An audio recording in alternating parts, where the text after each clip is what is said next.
Isso aconteceu com uma amiga minha que morava no mesmo bairro que eu quando tínhamos cerca de 8 ou 9 anos. Minha amiga Emily e sua família moravam a apenas algumas casas de distância da minha. Morávamos em um bairro onde quase todo mundo se conhecia. A maior preocupação que tínhamos era que algum estranho viesse ao bairro e causasse problemas. Algumas pessoas deixavam suas casas destrancadas porque nos sentíamos muito seguros ali. Havia uma família incrivelmente simpática que morava bem em frente à casa da Emily. Uma mãe, um pai, um filho de 16 anos e o outro filho, que tinha 22 anos e uma deficiência mental. Vou chamá-lo de Tim. Tim estava sempre em casa porque não trabalhava devido à sua condição, mas seus pais trabalhavam em período integral e seu irmão estava na escola o dia inteiro. Todos os dias, ele ficava lá fora, acenando e sorrindo para qualquer pessoa que passasse de carro ou a pé, com sorrisos enormes que mostravam todos os seus dentes, e às vezes gargalhava, apenas pela pura alegria de interagir com outras pessoas, já que passava a maior parte do tempo sozinho. Para mim, ele não era assustador de forma alguma. Um dia, Emily estava doente e não foi à escola. Apesar de ter apenas 8 ou 9 anos, Emily podia ficar em casa sozinha quando estava doente, até porque sua mãe chegaria por volta das 14 horas, já que trabalhava apenas meio período. Como o bairro era muito seguro, todas as portas estavam trancadas, exceto a que dava acesso à garagem. Eles usavam essa porta como entrada principal porque, nas casas padronizadas daquele bairro, era mais fácil abrir a garagem, estacionar o carro, fechar a garagem e entrar em casa pela porta destrancada que conectava a garagem ao interior da casa. Obviamente, isso não era a forma mais segura de proteger a casa contra intrusos, mas literalmente todo mundo fazia isso, como se uma frágil porta de garagem pudesse impedir alguém de entrar, caso quisesse. O pior é que eles tinham um gato que ficava do lado de fora e deixavam a porta da garagem ligeiramente aberta, só o suficiente para o gato entrar para comer ou se abrigar. Emily estava dormindo, com febre. Todas as portas e janelas estavam trancadas, exceto a porta que dava para a garagem parcialmente aberta. Tim devia saber que ela estava sozinha em casa, já que ficava o tempo todo na frente de sua casa. Em algum momento, Emily acordou com batidas fortes na porta da frente. Assustada, ela desceu as escadas e olhou pelo olho mágico. Era Tim. Ela abriu uma fresta da porta, e ele disse algo como perceber tudo o que acontecia e que protegeria a casa dela, já que ela estava sozinha. Ela agradeceu, mas disse que não era necessário e desejou um bom dia. O tempo estava lindo naquele dia. Ele parecia irritado, ficou bravo e disse: "Você acha que eu não consigo porque sou burro? Mas você vai ver que eu consigo, porque eu não sou burro." Ela pediu desculpas e disse que não era isso que ela queria dizer, mas precisava descansar. Ela adormeceu de novo e acordou com um barulho na cozinha, no andar de baixo, o cômodo onde ficava a porta que dava para a garagem. Ela não ouviu a porta da garagem abrir, mas estava doente, então achou que estava profundamente adormecida e não notou. Completamente desorientada, olhou para o relógio. Eram 10h20, muito cedo para sua mãe estar em casa. Naquele momento, ouviu mais barulhos no andar de baixo. Ela não gritou. Estava dormindo no quarto dos pais e correu para o banheiro, batendo a porta com força. Então lembrou que a porta do banheiro não tinha tranca. O barulho que ela fez ao bater a porta alertou o intruso sobre onde ela estava na casa, e passos pesados começaram a subir as escadas. Ela se moveu rapidamente, em silêncio, foi até o closet dos pais, que ficava do outro lado do quarto. Fechou as portas e se escondeu atrás de algumas roupas. Todo o tempo, ela se perguntava como alguém teria conseguido entrar. Então se lembrou de que a porta da garagem estava entreaberta, mas não o suficiente para que uma pessoa magra pudesse passar por baixo. Foi quando Ti entrou no quarto. Ti era alto e magro. Ela podia vê-lo pelas frestas das portas do closet. Viu que ele estava segurando uma faca e fez de tudo para não gritar. Ele foi rapidamente até o banheiro, onde ela estava momentos antes. Essas casas padronizadas tinham apenas 3 tipos de planta, então não era difícil para ele encontrar. Ele olhou dentro do banheiro e não a viu. Começou a emitir sons roucos, como alguém frustrado e com raiva, enquanto andava pela casa. Ela ficou no closet por horas, mesmo depois de ouvir Tim sair pela porta da frente. Só saiu quando sua mãe chegou. Ela estava chorando muito e contou à mãe o que havia acontecido. Se ela não estivesse tão abalada e se uma das facas da cozinha não tivesse sido deixada perto da porta da frente, sua mãe poderia ter culpado a febre alta por delírios. Mas ninguém esperava que pudesse fazer algo assim. A polícia foi chamada e um boletim de ocorrência foi registrado. Não sei se ele chegou a ser acusado de algo, porque depois que Emily contou essa história uma vez, ela se recusou a falar sobre isso novamente. Ouvi os pais dela conversando sobre a situação com os meus algumas vezes, mas nunca soube quais foram as consequências. Emily ficou tão traumatizada que fez terapia por vários anos e ainda assim não falava sobre o assunto. Quando nos mudamos juntas para um apartamento anos depois, para estudar na faculdade, ela nunca mencionou o Tim, como se ele nunca tivesse existido, e eu nunca perguntei. Percebi que ela sempre trancava a porta da frente, o que, claro, todo mundo deveria fazer. Mas ela também trancava a porta que dava para a varanda, mesmo morando no 7º andar, e colocava uma tranca extra na porta do quarto. Sempre que ela trancava essas portas e janelas, costumava conferir umas 3 vezes. Muitas vezes me pergunto se houve mais coisas na história que Emily não contou. É assustador pensar quais eram as intenções dele e o que poderia ter acontecido se ele a tivesse encontrado. Por mais horrível que tenha sido a experiência, deixou um impacto enorme no bairro, fazendo com que todos ficassem mais cuidadosos. Eu sempre me certifico de que tudo esteja trancado.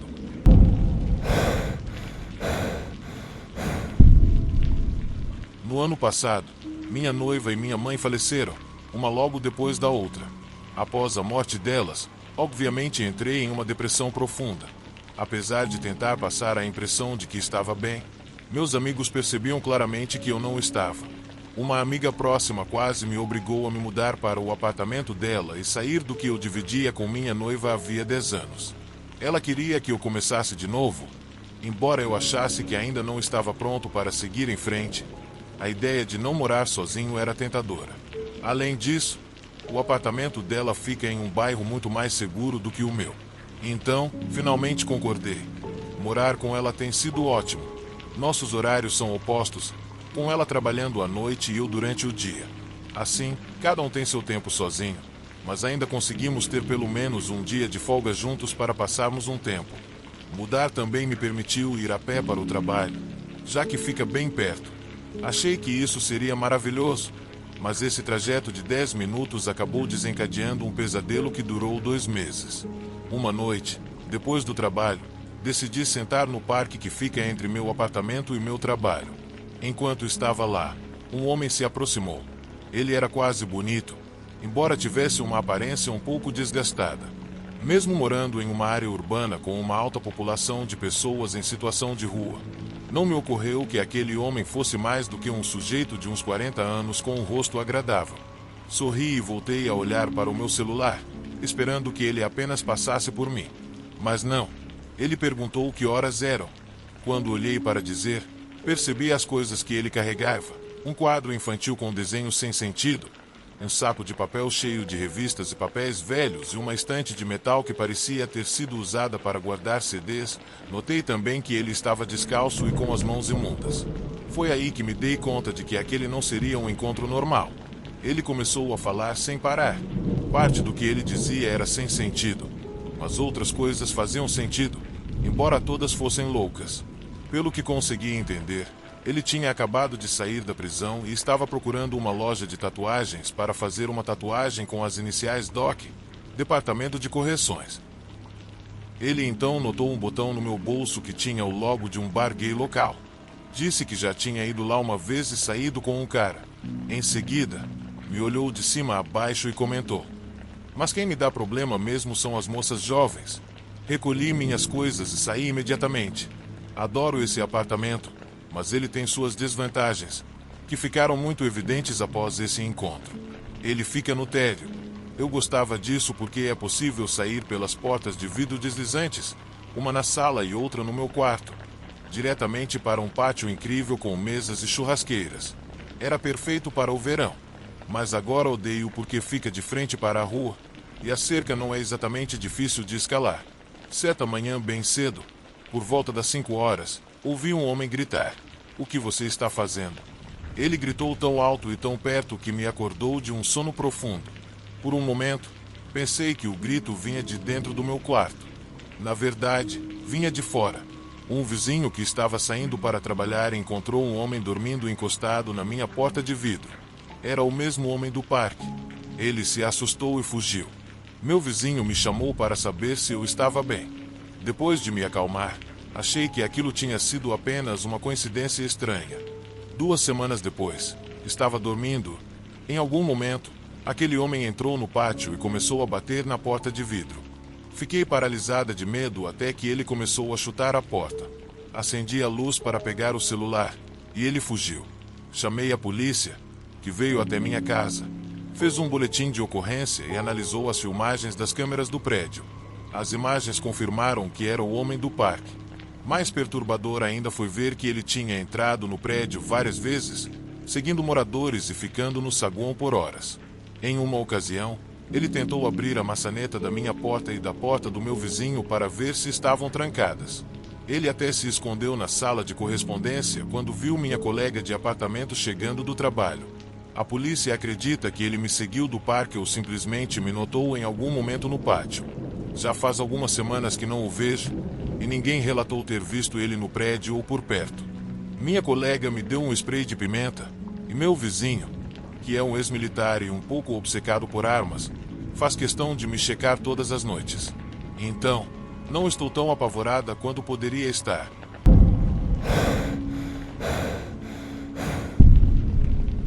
Parece que sou praticamente um imã para perseguidores e valentões. Acho que é porque sou tímida e não falo muito. Então, para esquisitos e caras assustadores, isso é como um sinal de alvo fácil.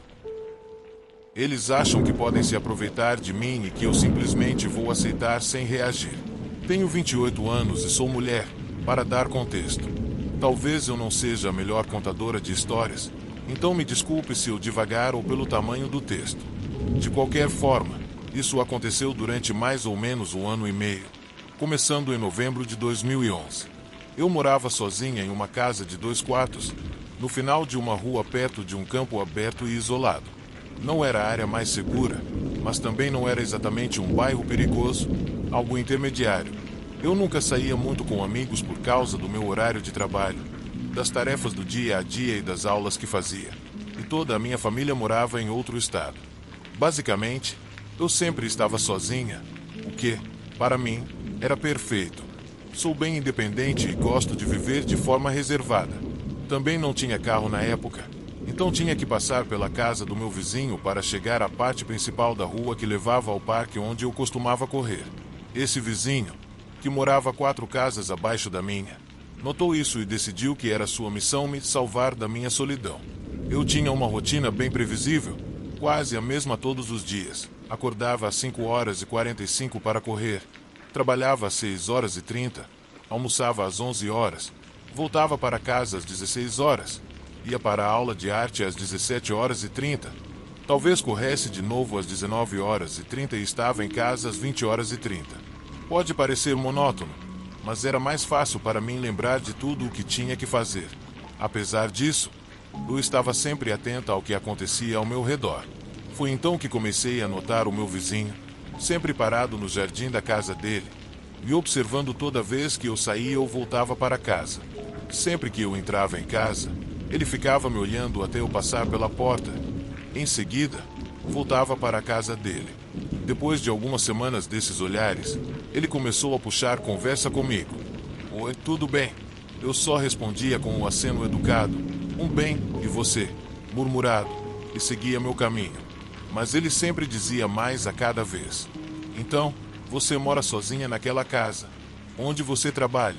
Porque você nunca recebe visitas. Eu tentava ser educada, mas evasiva. Respondia coisas como: trabalho na cidade. Sou uma pessoa ocupada. Dizia com um sorriso nervoso, mexendo nos fones de ouvido enquanto me afastava rapidamente. Isso continuou por meses, com ele tentando arrancar mais informações. Às vezes, bloqueando o meu caminho enquanto eu corria. Ele começou a ficar mais insistente, perguntando onde eu estava indo e até mexendo na minha correspondência. Uma vez, Ele até perguntou sobre um amigo que veio me visitar no meu aniversário. Quem era aquele cara que veio ontem? Era seu namorado? Ele ficou por umas 3 horas. O que vocês estavam fazendo? Eu fiquei irritada. Dei de ombros e disse: não é da sua conta. Apesar de tentar ignorá-lo, ele parecia cada vez mais determinado. Um dia, voltando de uma corrida, ele veio correndo na minha direção, com uma expressão furiosa, e parou bem na minha frente, bloqueando o meu caminho. A gente precisa conversar agora. Ele gritou. Fiquei surpresa e dei alguns passos para trás. Ele era grande e forte. E eu sou bem pequena, com 1,60 metros e 52 quilogramas. Ele começou a dizer que me observava todo dia e sabia tudo sobre mim, que eu era solitária e que ele poderia me salvar. Quando tentei argumentar, ele apenas riu e disse: eu te amo e vou cuidar de você. Depois disso, comecei a evitá-lo completamente. Parei de caminhar pela rua e passei a cortar caminho pelo campo. Inscrevi-me em uma academia para não precisar correr perto de casa. Mesmo assim, ele me encontrou em um dia de chuva, correu atrás de mim até minha casa e chegou a bater na minha porta, deixando um bilhete com o número de telefone dele. Finalmente, o dia da mudança chegou. Enquanto carregávamos minhas coisas para o carro, ele apareceu e gritou: por que você não me contou que ia se mudar? Você tem que me contar tudo. Eu entrei no carro e meus amigos zombaram dele, dizendo: achei que você sabia de tudo. Nós rimos e fomos embora. Nunca mais o vi.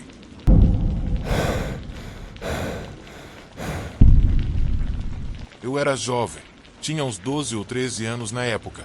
Eu tinha vários amigos que moravam no bairro atrás do meu. E como era uma criança um pouco independente, frequentemente ia a pé até lá sozinho e também voltava sozinho. A caminhada durava uns 10 minutos, mais ou menos. Certo dia, eu estava indo para a casa de um amigo em particular para passar a noite. Então eu levava uma mochila comigo. Já tinha passado pela clareira do pequeno caminho arborizado que ligava o meu bairro ao dele quando notei uma grande van branca, do tipo que sempre associam ao cuidado com estranhos. Quando passei por ela, percebi que havia 2 homens dirigindo, e algo no rosto deles me deixou com os pelos da nuca arrepiados. Continuei andando, tentando olhar discretamente de vez em quando para ver se a van tinha começado a se mover. Para minha decepção, tinha. Estava indo bem devagar, afinal, era uma área residencial. Imediatamente comecei a correr. Virei uma esquina rapidamente. Felizmente, consegui chegar à casa do meu amigo, perdendo-os no último minuto. Eu estava ofegante, pois era uma criança com asma. O pai do meu amigo me perguntou o que tinha acontecido e saiu para ver a van, mas ela já tinha ido embora. Ele me disse que eu assistia a muitos filmes de terror e que provavelmente estava exagerando. Alguns dias depois, eu estava novamente indo dormir na casa desse amigo, levando minha mochila. Isso foi no começo dos anos 2000, então eu ainda não tinha celular. Atravessei o mesmo caminho e notei os mesmos homens na mesma van. Imediatamente, eles travaram os olhos em mim. Eles me viram e sabiam para qual rua eu estava indo. Eles estavam perto o suficiente para que, se eu voltasse, tinha certeza de que eles conseguiriam me alcançar a pé. Eu corri, e nunca tinha corrido tão rápido na vida, apesar da asma. Para meu horror, a van acelerou e começou a me seguir até que cheguei à rua onde meu amigo morava. Nesse momento, o homem no banco do passageiro abriu a porta e começou a me perseguir a pé. Ele era bem acima do peso, então eu sabia que minha melhor chance era correr mais rápido que ele. Joguei minha mochila, torcendo para que ela o atingisse ou o fizesse tropeçar. Felizmente, ele tropeçou nela e ficou parado o tempo suficiente para que eu ganhasse vantagem. Consegui chegar à casa do meu amigo, e o pai dele chamou a polícia. Eles recuperaram minha mochila, mas os homens haviam desaparecido. Infelizmente, não consegui ver a placa do carro. Não os vi nem ouvi falar mais nada sobre isso por algumas semanas, até que recebemos uma carta da delegacia local alertando meus pais de que um dos agressores sexuais registrados, que havia se mudado para a cidade anos atrás, tinha sido preso novamente por tentar sequestrar outra criança na mesma rua. Ele era o motorista, e o segundo homem era seu novo cúmplice. A carta incluía uma foto dos 2 homens, e mesmo os olhos deles no papel fizeram meu sangue gelar.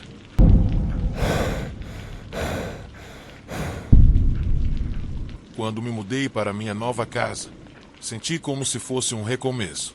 Após anos alugando apartamentos apertados, finalmente tinha um lugar para chamar de meu. Era uma casa pequena e aconchegante em um bairro tranquilo. Não era luxuosa, mas era minha, e a sensação de orgulho e excitação que veio com isso era difícil de descrever. A rua era ladeada por belas árvores antigas, e a maioria das casas era ocupada por famílias ou casais mais velhos que viviam ali há décadas. Era o tipo de lugar onde todos acenavam uns para os outros de suas varandas, onde as crianças brincavam nos jardins, e onde eu pensei que finalmente encontraria paz. Passei meus finais de semana trabalhando no jardim, conhecendo os vizinhos e me adaptando a uma rotina confortável. A casa ao lado estava vazia quando me mudei, então não tinha ninguém morando ali até o dia em que notei um caminhão de mudanças estacionando na entrada. Um homem, provavelmente na casa dos 50 anos, desceu do caminhão. Ele era alto, de ombros largos, com uma barba grisalha e olhos duros. Parecia o tipo de pessoa que passou anos trabalhando com as mãos. Havia algo nele, algo no jeito que ele se portava, que me deixou inquieto. Ele não acenou nem sorriu quando me viu observando pela janela. Apenas olhou na minha direção por um momento antes de entrar. Na época, não pensei muito sobre isso. Afinal, pessoas se mudam para os bairros o tempo todo. Mas algo no jeito como ele me olhou, aquele olhar frio e distante, permaneceu comigo. Algumas semanas depois de sua mudança, tive minha primeira interação real com ele. Eu estava no meu quintal podando os arbustos ao longo da cerca, quando o vi em sua varanda, me observando. Ele não disse nada, apenas ficou parado com os braços cruzados, os olhos me seguindo em cada movimento. Oi, chamei, tentando quebrar a tensão com um sorriso amigável. Como vai? Ele não respondeu de imediato, apenas continuou me encarando, como se estivesse me avaliando. Finalmente, após o que pareceu uma eternidade, ele assentiu. Você mora sozinho? Perguntou, a voz baixa e rouca. Hesitei, pego de surpresa pela pergunta. Ah, sim, só eu. Respondi. Ele assentiu novamente, seus olhos se estreitando levemente. Isso é bom, murmurou. É mais fácil assim. Não soube o que dizer a isso. Então forcei uma risada e voltei a podar os arbustos. O resto da tarde, senti seus olhos em mim, mesmo depois que ele voltou para dentro. Havia algo inquietante na maneira como ele me observava, como se estivesse tentando me entender, como se estivesse esperando por algo. Naquela noite, enquanto estava deitado na cama, não conseguia parar de pensar no encontro. Tentei me convencer de que estava exagerando, que minha imaginação estava me pregando peças. Mas, no fundo, sabia que algo não estava certo. Com o passar das semanas, o vizinho, cujo nome eu descobri ser John, tornou-se cada vez mais imprevisível.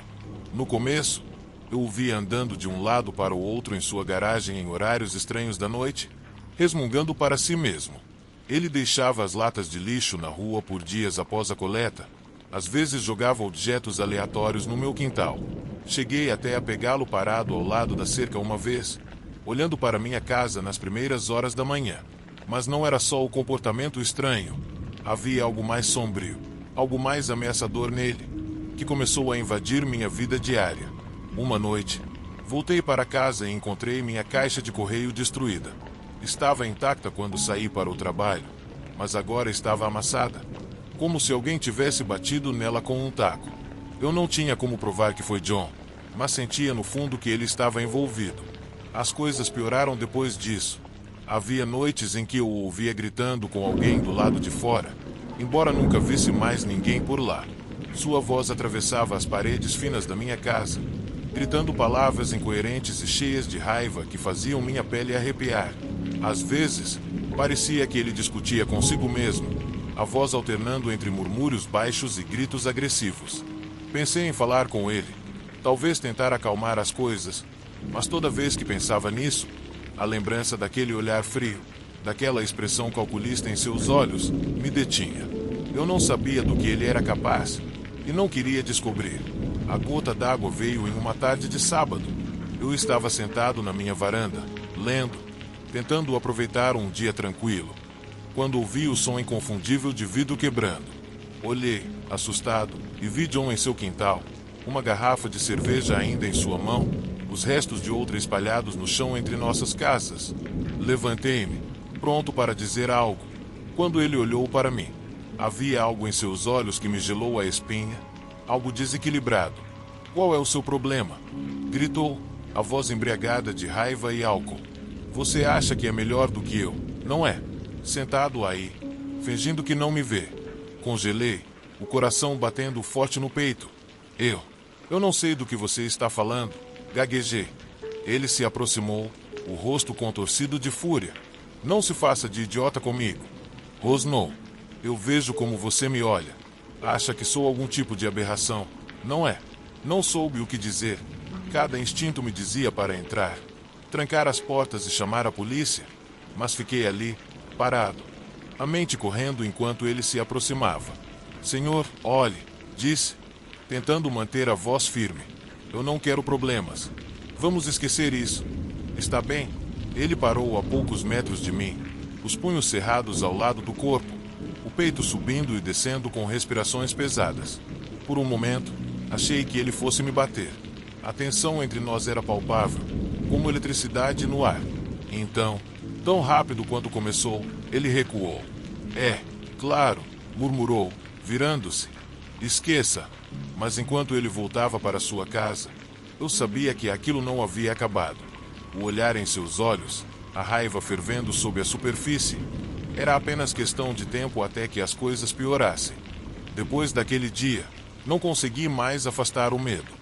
Tentava seguir com minha vida, mas toda vez que saía de casa, me pegava olhando por cima do ombro, esperando John aparecer de repente. Sua presença tornou-se uma sombra constante em minha vida, pairando sobre mim, fazendo até as tarefas mais simples parecerem perigosas. Os gritos também não pararam. Tarde da noite, eu ouvia do lado de fora, gritando a plenos pulmões. Às vezes, eram apenas divagações incoerentes. Outras, ele gritava meu nome, me provocando, desafiando-me a sair e enfrentá-lo. Eu nunca saía. Ficava trancado dentro de casa, as luzes apagadas, rezando para que ele não tentasse invadir. Uma noite, acordei com o som de batidas violentas na minha porta. Meu coração disparou enquanto me levantava da cama, tentando ouvir melhor. As batidas eram incessantes, como se alguém estivesse tentando arrombar a porta. Peguei meu telefone, as mãos tremendo, e disquei 911. A voz da atendente era calma, mas eu mal conseguia ouvi-la, de tão dominado pelo medo. "Tem alguém na minha porta?" sussurrei, a voz quase inaudível. "Ele está tentando entrar." "Fique na linha", disse a operadora. "Os policiais estão a caminho." Fiquei no quarto, encostado na parede, ofegante. As batidas continuaram por um tempo que pareceu uma eternidade, antes de finalmente cessarem. O silêncio que se seguiu foi quase pior. Minha mente girava com pensamentos sobre o que John poderia fazer em seguida. Quando a polícia chegou, não encontraram nada. John estava de volta à sua casa, as luzes apagadas, como se nada tivesse acontecido.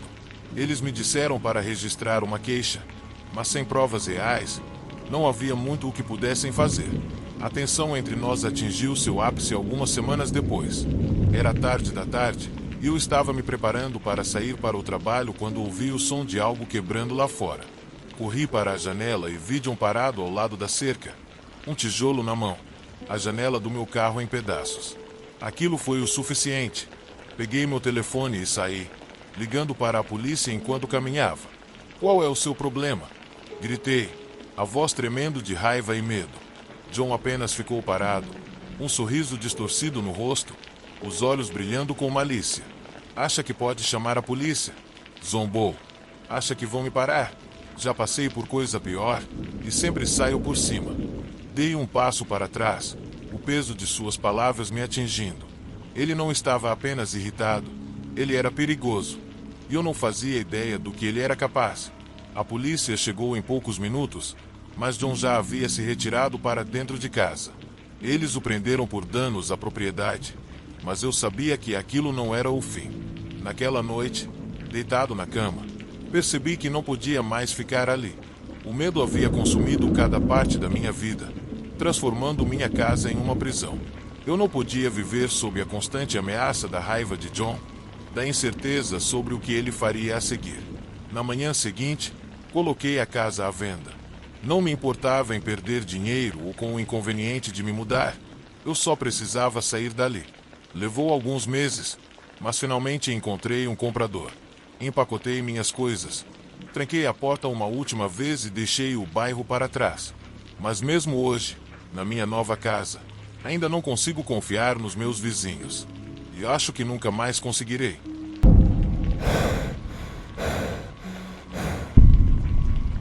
Quando minha esposa e eu nos mudamos para nossa nova casa, achamos que era a realização de um sonho. Era uma charmosa casa de 2 andares, exatamente o tipo de lugar que estávamos procurando. Os vizinhos eram amigáveis, as ruas eram limpas e tínhamos bastante espaço para começar uma família. Nas primeiras semanas, ficamos ocupados com a mudança, conhecendo os vizinhos e nos acomodando. Todos pareciam acolhedores e rapidamente nos sentimos em casa. Mas uma vizinha, em particular, se destacou. Seu nome era Sra. Hathaway, uma senhora idosa que morava ao lado. Ela era um pouco controladora, mas parecia doce. No dia em que nos mudamos, ela apareceu com uma caçarola e se apresentou com um entusiasmo que beirava o exagero. Moro aqui há mais de 30 anos, disse ela, com a voz aguda e ofegante. Já vi muitas famílias irem e virem, mas sempre faço questão de dar as boas-vindas aos novos moradores. Se precisarem de qualquer coisa mesmo, é só me avisar. Minha esposa e eu trocamos sorrisos educados e agradecemos pela caçarola. No começo, pensei que fosse apenas um gesto de gentileza, mas nos dias seguintes, a Sra. Hathaway tornou-se uma presença constante em nossas vidas. Toda vez que minha esposa saía para regar as plantas ou pegar o correio, lá estava ela, acenando e chamando, perguntando como estávamos ou oferecendo conselhos não solicitados sobre tudo, desde jardinagem até consertos domésticos.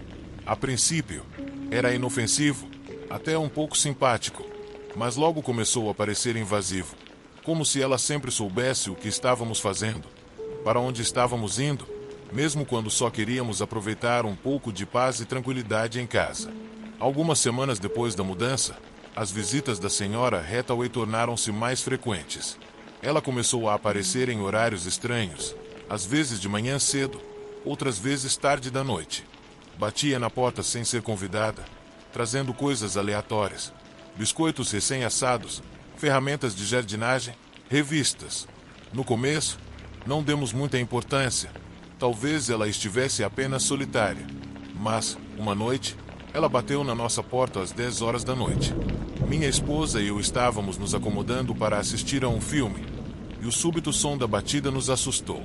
Abri a porta e encontrei a Sra. Hathaway ali, segurando uma cesta de muffins.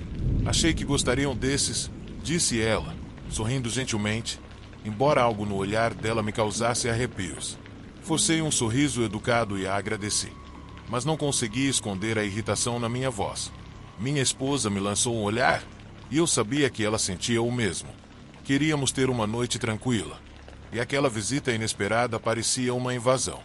Depois que ela se foi, virei-me para minha esposa. Isso está ficando um pouco estranho, não acha? Ela concordou com a cabeça, a testa franzida em preocupação. Ela está sendo amigável, eu acho, mas aparecer a essa hora é esquisito. Nos dias seguintes, as visitas continuaram. Às vezes, ela batia na porta só para perguntar se precisávamos de algo. Outras vezes, deixava objetos aleatórios, como livros antigos ou quinquilharias. Não eram os presentes em si que nos incomodavam, mas a atenção constante e implacável. Certa tarde de sábado, minha esposa e eu estávamos no jardim, e a Sra. Hathaway, claro, estava observando de sua varanda. Toda vez que olhávamos, ela estava lá, com os olhos fixos em nós, sem nem tentar disfarçar. Depois de um tempo, minha esposa sussurrou: "Ela está me assustando." Eu já não aguentava mais. Algo nela parecia errado, como se ela estivesse se esforçando demais para se inserir em nossas vidas. Decidimos manter distância, sendo educados, mas firmes, sempre que ela aparecia. Mas não adiantou. Uma noite, chegamos em casa e encontramos a Sra. Hathaway no nosso quintal. Ela não estava fazendo nada, apenas parada ali, olhando em volta, como se fosse dona do lugar. Fiquei paralisado, sem saber como reagir. Minha esposa estava atrás de mim, segurando meu braço com força. O que ela está fazendo aqui? Sussurrou, com medo na voz. Saí para fora e a chamei. Senhora Hathaway, o que está fazendo? Ela se virou para mim, com um sorriso largo no rosto. Ah, só estava verificando o jardim. Achei que poderiam precisar de ajuda com as rosas. Minha paciência se esgotou. A senhora não pode simplesmente entrar no nosso quintal assim, disse, tentando manter a voz firme. Agradecemos sua ajuda, mas está em nossa casa. A senhora precisa respeitar nossa privacidade. Por um momento, o sorriso dela vacilou. Seus olhos escureceram e sua expressão se tornou indecifrável. Mas, tão rápido quanto a mudança veio, ela voltou a ser sua versão doce e sorridente. Ah, eu não quis fazer mal, querido, disse suavemente. Só quero ajudar. Naquela noite, minha esposa e eu conversamos por horas. Não queríamos ser rudes, mas o comportamento dela estava passando dos limites. Já não parecia apenas um gesto amigável, mas sim uma invasão. Como se ela quisesse controlar cada aspecto de nossas vidas. Decidimos estabelecer algumas fronteiras. Na próxima vez que ela veio, deixei claro que, embora apreciássemos sua gentileza, precisávamos de espaço. Ela pareceu entender, acenando e sorrindo como sempre. Mas isso não foi o fim. Alguns dias depois, minha esposa veio até mim com uma expressão de horror no rosto. Você precisa ver isso, disse ela, com a voz trêmula. Ela me levou até a sala de estar, onde estava limpando as prateleiras. Escondida atrás de uma pilha de livros, encontrou uma pequena câmera antiga. Fiquei olhando para ela, a mente girando. De onde veio isso? Perguntei, embora já soubesse a resposta. Tem mais, disse ela, quase sussurrando. Ela me mostrou duas outras câmeras, uma escondida na cozinha e outra no corredor. Eram pequenas, quase invisíveis, a menos que você estivesse procurando por elas. Meu estômago se revirou. A senhora Hathaway havia estado dentro da nossa casa. Ela tinha colocado câmeras. Estava nos vigiando, gravando-nos. Eu me senti mal. Sem dizer mais nada, peguei as câmeras e fui direto à casa dela. Bati com força na porta, a raiva fervendo dentro de mim. Quando ela abriu, segurei as câmeras nas mãos, tremendo de fúria. Que diabos é isso? Exigi. A expressão dela não mudou. Ela não parecia surpresa, nem preocupada. Apenas sorriu, aquele mesmo sorriso perturbador. Eu estava apenas cuidando de vocês, disse ela calmamente, querendo garantir que estivessem seguros. Eu não podia acreditar no que estava ouvindo. Você estava nos espionando. Gritei. Ela inclinou a cabeça, com o sorriso ainda no rosto. Eu me importo com vocês, querido. Só quero proteger vocês. Eu não disse mais nada. Me virei e fui embora, com o coração batendo forte no peito. Quando voltei para dentro, liguei para a polícia. Os policiais vieram e tomaram meu depoimento, mas a senhora Hathaway não foi presa. Não havia provas de que ela havia colocado as câmeras, nada que pudesse ligá-la diretamente à invasão de nossa privacidade. Só tínhamos suspeitas, e isso não era suficiente. Mas o medo não foi embora. Na verdade, só piorou. A senhora Hathaway não nos visitava mais, nem trazia caçarolas ou ferramentas de jardinagem, mas sentíamos sua presença, sempre à espreita, além das paredes de nossa casa. Toda vez que saíamos, podíamos vê-la, espiando por entre as cortinas, nos observando. A polícia nos aconselhou a instalar câmeras de segurança, mas isso não ajudou a aliviar a sensação de que ela estava sempre lá, sempre nos vigiando. Uma noite, minha esposa acordou gritando. Corri para o lado dela, o coração disparado, e ela me disse que tinha visto alguém parado na porta do quarto. Mas, quando fui verificar, não havia ninguém lá. Aquilo foi a gota d'água. Na manhã seguinte, fizemos as malas e saímos de casa. Ficamos em um hotel por um tempo, tentando decidir o que fazer. Sabia que não podíamos continuar vivendo daquele jeito, presos em uma casa que mais parecia uma prisão do que um lar. Algumas semanas depois, vendemos a casa. Nunca mais olhamos para trás. Já se passou mais de um ano desde que nos mudamos daquele bairro. Não sei quais eram as intenções da senhora Hathaway, e não quero saber. Tudo o que sei é que ela estava obcecada.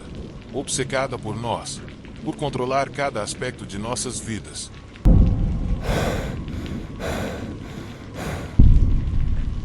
Eu havia vivido na minha casa por cerca de um ano antes de começar a notar que as coisas não estavam bem. No início, não era nada óbvio, apenas pequenas coisas. Eu chegava em casa do trabalho e encontrava as persianas da sala de estar levemente abertas, mesmo tendo certeza de que as havia fechado antes de sair. Às vezes, a luz da cozinha estava acesa, mesmo eu lembrando distintamente de tê-la apagado antes de sair de manhã. Eu atribuí isso à falta de memória. Afinal, trabalhar muitas horas e viver sozinho tornava fácil esquecer as pequenas coisas. Mas, após um tempo, essas pequenas coisas começaram a se acumular.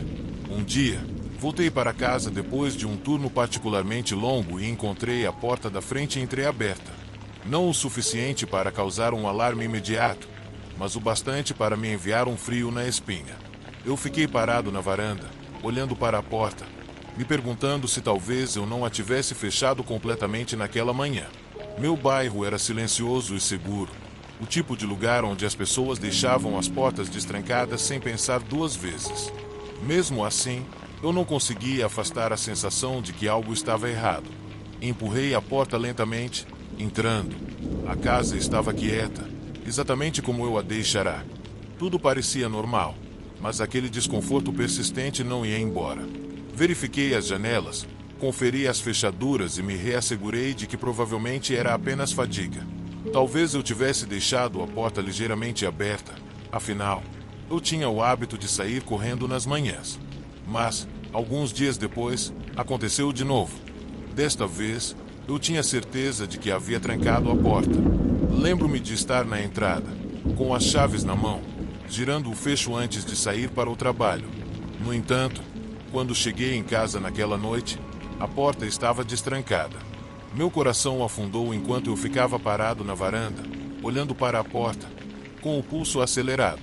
Tentei racionalizar, dizendo a mim mesmo que talvez a fechadura estivesse com defeito ou que talvez eu não a tivesse girado completamente. Entrei com cautela, meus sentidos aguçados, ouvindo qualquer coisa fora do lugar. A casa estava quieta, silenciosamente demais. Passei por cada cômodo, verificando as janelas, conferindo a porta dos fundos, tentando me acalmar e me assegurar de que nada havia acontecido. Foi então que notei. As gavetas da cozinha, onde eu guardava os talheres, estavam abertas. Não amplamente, mas o suficiente para mostrar que alguém havia revirado os objetos. Eu congelei. Eu havia saído correndo naquela manhã, mas não havia como ter deixado as gavetas abertas. Eu sempre as fechava antes de sair. Fui mais perto, meus olhos examinando a bancada. Nada parecia estar faltando, mas a sensação de desconforto era impossível de ignorar. Alguém havia estado na minha casa. À medida que os dias passavam, as ocorrências estranhas continuavam. Eu chegava em casa e encontrava coisas ligeiramente fora do lugar. Uma cadeira puxada da mesa de jantar, um livro movido de seu lugar habitual, a cortina do chuveiro aberta quando eu tinha certeza de que a deixara fechada. Era como se alguém estivesse vasculhando minhas coisas, mas nunca levando nada, apenas perturbando a ordem da minha casa. Fiquei paranoico. Toda vez que saía para o trabalho, checava e rechecava as fechaduras, certificando-me de que estavam seguras. Eu fechava todas as janelas, puxava as cortinas com força e até começava a colocar pequenos objetos em lugares estratégicos para saber se alguém tivesse entrado. Não demorou muito para que eu começasse a suspeitar do meu vizinho, Frank. Ele morava ao lado. Embora parecesse amigável o suficiente, havia algo nele que me deixava desconfortável. Ele estava sempre do lado de fora, mexendo em sua garagem ou sentado em sua varanda, observando o bairro.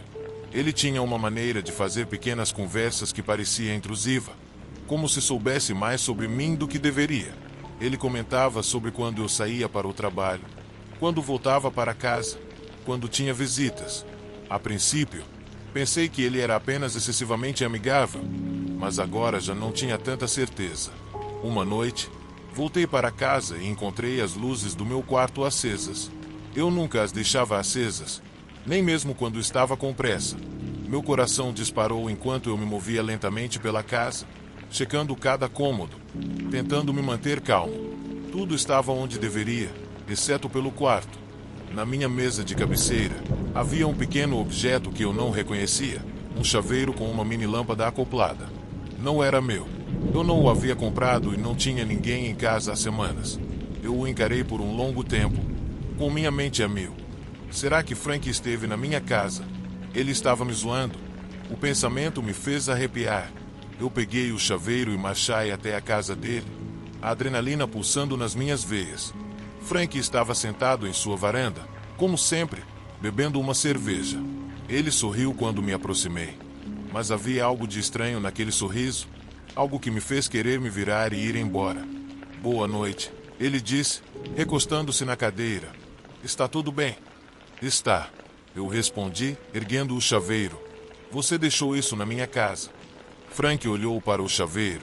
Sua expressão vazia por um momento, então ele riu. Não tenho ideia do que você está falando. Alguém esteve na minha casa, eu disse, com a voz tremendo de raiva. E eu acho que foi você. Ele levantou as mãos em rendição, com um ar de brincadeira. Vô, calma. Eu não sei o que está acontecendo na sua casa, mas com certeza não sou eu. Talvez você esteja apenas esquecendo as coisas. O estresse pode fazer isso. Você sabe. Eu queria acreditar nele, mas o sorriso no rosto dele, o jeito que seus olhos o engeram um pouco mais do que deveriam, me disseram tudo o que eu precisava saber. No dia seguinte, comprei câmeras de segurança. Se Frank estivesse entrando na minha casa, eu ia pegá-lo. Instalei as câmeras ao redor da casa, garantindo que cada ângulo estivesse coberto. Aquela noite, dormi com meu telefone ao meu lado, pronta para checar as gravações se algo acontecesse. Por algumas noites, tudo ficou em silêncio. Nenhum sinal de entrada, nenhum objeto faltando, nada fora do lugar. Comecei a relaxar, pensando que talvez eu tivesse assustado Frank ao confrontá-lo. Mas então, numa noite, o detector de movimento das câmeras disparou.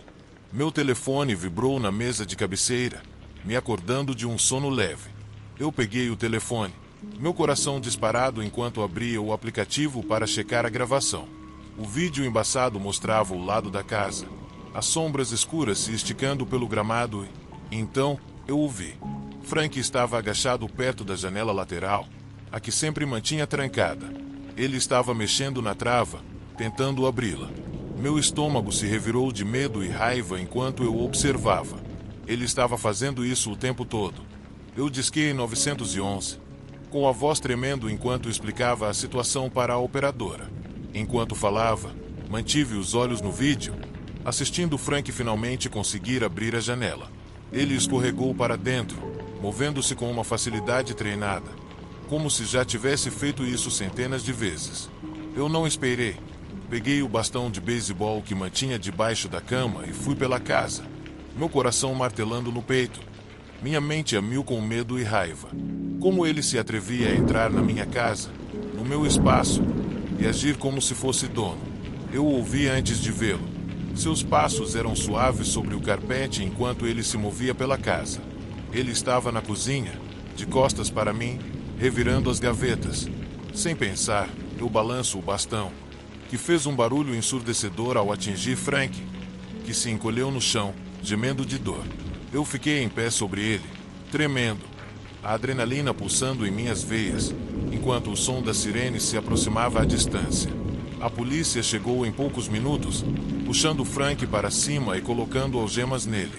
Eu fiquei na porta, observando enquanto o levavam para o carro da polícia. Ele não disse uma palavra, apenas me encarou com aqueles olhos frios e calculistas. Os oficiais pegaram meu depoimento, revisaram as gravações e confirmaram o que eu já sabia. Frank havia estado invadindo minha casa por semanas, talvez até mais. Ele foi acusado de invasão de propriedade e arrombamento. Mesmo depois que Frank foi preso, eu não conseguia afastar a sensação de estar sendo observada. Troquei as fechaduras, adicionei mais câmeras e até instalei um sistema de segurança. Minha casa, antes um lugar seguro, agora parecia uma prisão, um lugar onde eu estava constantemente em alerta, esperando pela próxima invasão. Eu me mudei alguns meses depois. Não consegui mais viver lá, não com as memórias de Frank e a forma como ele violou o meu espaço. Encontrei um novo lugar, um pequeno apartamento na cidade onde eu poderia desaparecer entre a multidão. Mas mesmo agora, ainda sinto a mesma inquietação. Eu ainda checo as fechaduras 3 vezes antes de sair. Eu ainda olho as câmeras de segurança toda noite antes de ir para a cama.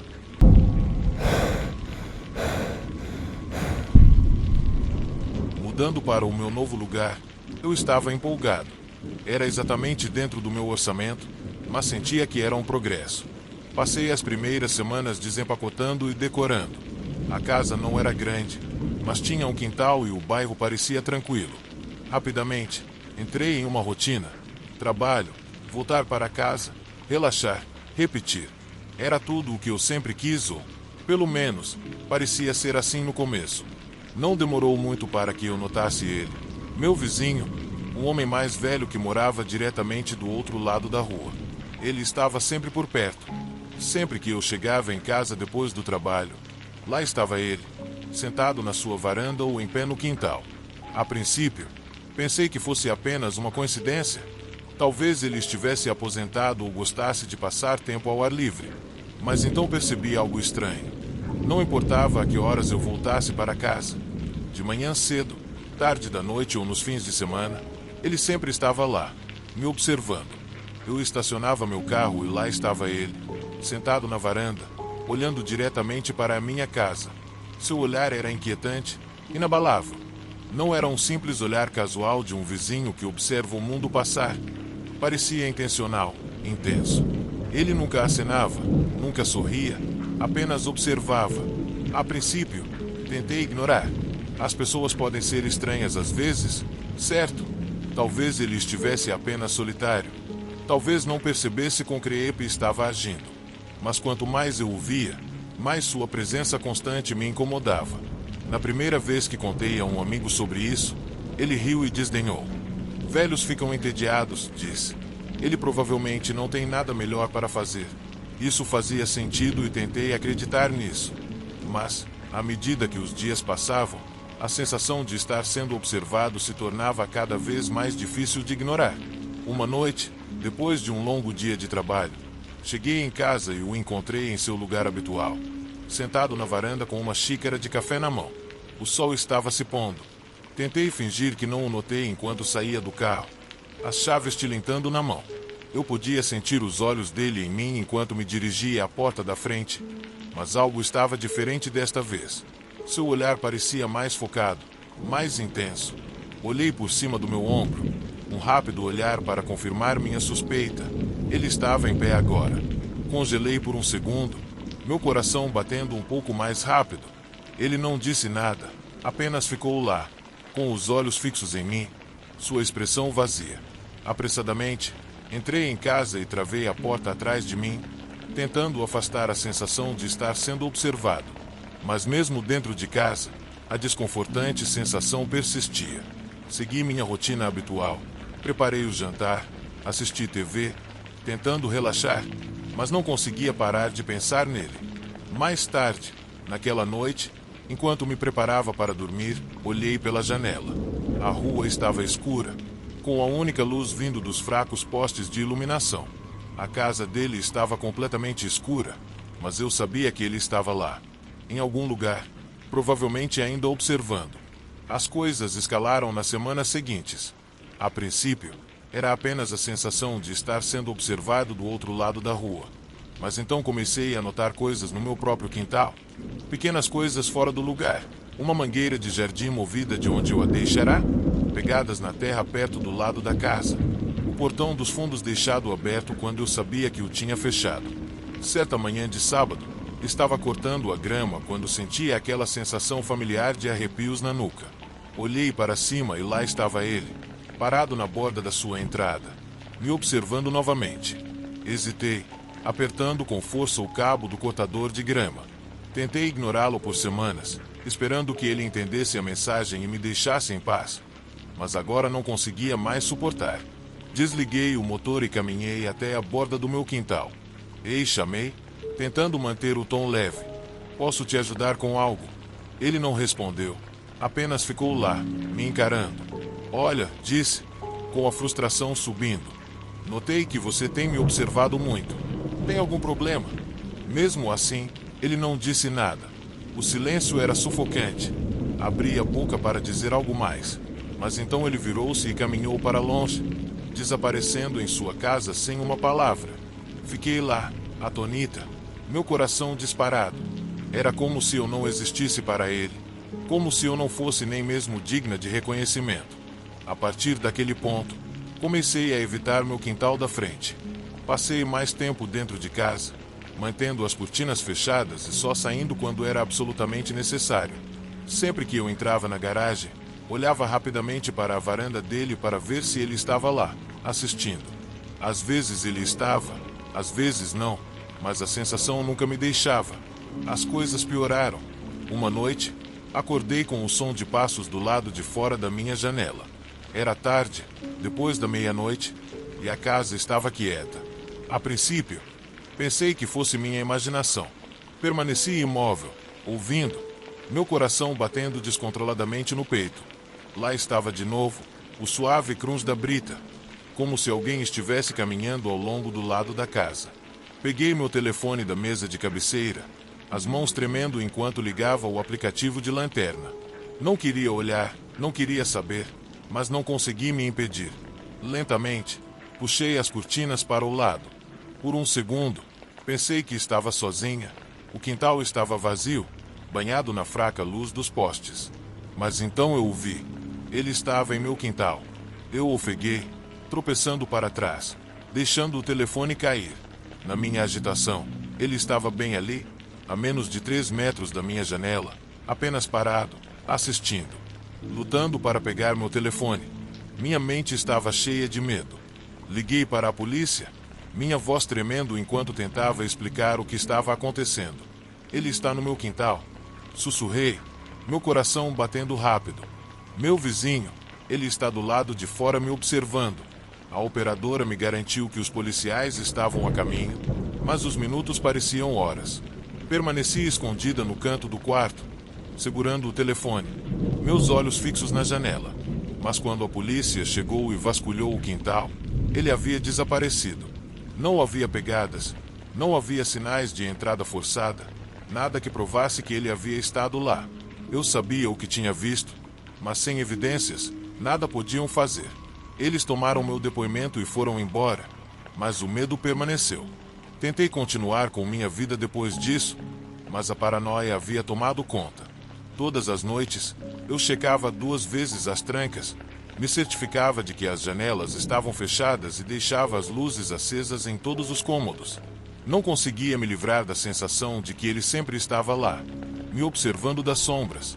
Uma noite, voltei para casa tarde do trabalho, exausta e estressada. Estacionei na garagem, a familiar sensação de desespero se aproximando enquanto olhava para a casa dele. A luz da varanda estava acesa, mas não havia sinal dele. Apressadamente, entrei em casa, trancando a porta atrás de mim e soltando um suspiro que não percebi que estava prendendo. Por um momento, pensei que talvez aquela noite fosse diferente, que talvez eu conseguisse um pouco de paz. Mas então vi, na mesa da cozinha, onde sempre deixava minhas chaves, havia um bilhete, um pequeno pedaço de papel amassado, dobrado com cuidado ao meio. Congelei. Eu não havia deixado nada na mesa, eu tinha certeza disso. Com as mãos trêmulas, desdobrei o bilhete. As palavras estavam escritas com uma caligrafia trêmula, quase infantil em sua desorganização. Eu vejo você. Minha respiração parou na minha garganta e eu tropecei para trás, derrubando uma cadeira na minha agitação. Minha mente girava. Como ele havia entrado? Quanto tempo ele estava em minha casa? Eu não havia visto sinais de arrombamento, mas o bilhete era inegável. Peguei meu telefone e liguei para a polícia novamente. Eu não podia ficar ali mais. Eu não podia viver assim. A polícia chegou, pegou meu depoimento e revistou a casa de cima a baixo, mas mais uma vez não encontraram nada. Sem sinais de entrada forçada, sem impressões digitais, sem evidências. Era como se ele realmente soubesse como não deixar rastros. E o que mais me apavorava era que eu não fazia ideia de com quem estava lidando. Naquela noite, arrumei minhas coisas e fui embora. Eu não podia ficar naquela casa nem mais um momento, não com a constante sensação de estar sendo observada. de estar sendo caçada. Fiquei com um amigo por algumas semanas enquanto procurava um novo lugar, longe daquele bairro, longe dele. Nunca mais vi meu vizinho Crepe, mas a memória de seus olhos frios me observando nunca me deixou. E nunca esquecerei como ele me fez sentir.